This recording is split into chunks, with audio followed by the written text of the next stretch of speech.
Como você transforma aquela mordida em um alimento num composto que a célula reconhece e usa como energia? O primeiro passo é alterar o alimento nos seus componentes químicos e então absorver esses compostos para dentro das suas células. Esse processo é chamado digestão. Uma vez dentro das suas células, o processo de tornar aquele alimento em energia útil começa pela respiração celular. O processo de digestão resulta em carboidratos e outras moléculas sendo removidos dos alimentos consumidos e transportados pela corrente sanguínea. Dali, os nutrientes, como o carboidrato e glicose, sairá do sangue pelas paredes dos capilares e entra nos tecidos. Uma vez dentro da célula, a respiração celular irá oxidar completamente a molécula de glicose, liberando elétrons de alta energia. O objetivo geral é produzir ATP, uma forma de estocagem de energia para a maioria das células. A respiração celular é um processo de 4 etapas que começa com a glicólise. Glicólise literalmente significa partir açúcares e é o primeiro passo da respiração celular.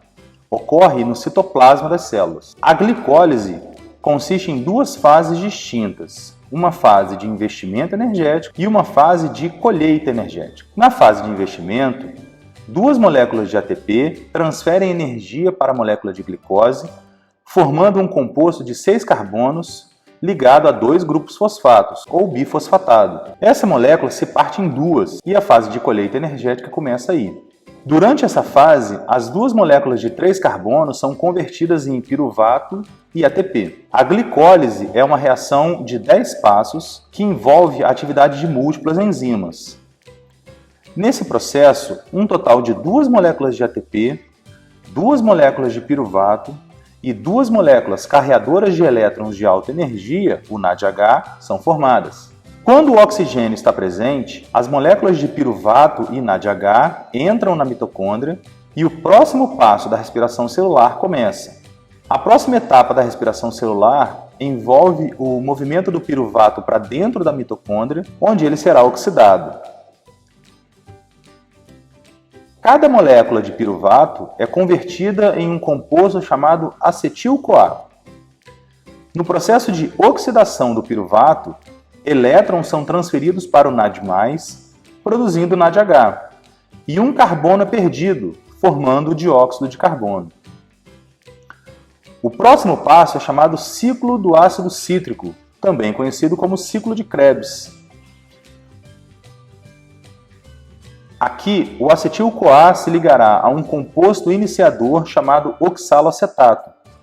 E através de uma série de reações enzimáticas do tipo redox, todos os carbonos, hidrogênios e oxigênios do piruvato acabarão como dióxido de carbono e água.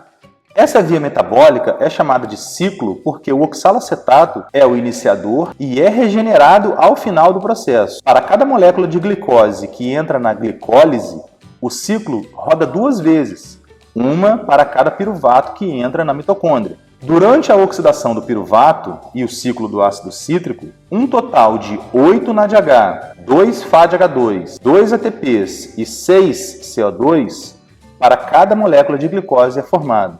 Para compreender como a maior parte da energia é produzida pela respiração aeróbica, nós precisamos seguir o caminho do NADH e FADH2 até o próximo estágio, a cadeia de transporte de elétrons. A cadeia de transporte de elétrons consiste em uma série de carreadores ligados à membrana da mitocôndria que passam elétrons uns para os outros. À medida que os elétrons são transferidos entre as proteínas de membrana, a mitocôndria é capaz de capturar a energia e usá-la para produzir moléculas de ATP. As proteínas da cadeia bombeiam íons de hidrogênio pela membrana.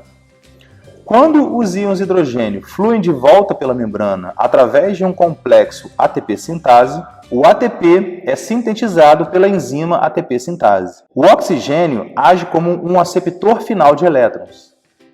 Aceitando elétrons, o oxigênio é reduzido para formar água, como um subproduto da cadeia de transporte de elétrons. Todos os carreadores de elétrons de alta energia dos estágios anteriores da respiração celular levam os seus elétrons para essa cadeia. Aqui é onde a maior parte do ATP é produzido na respiração celular.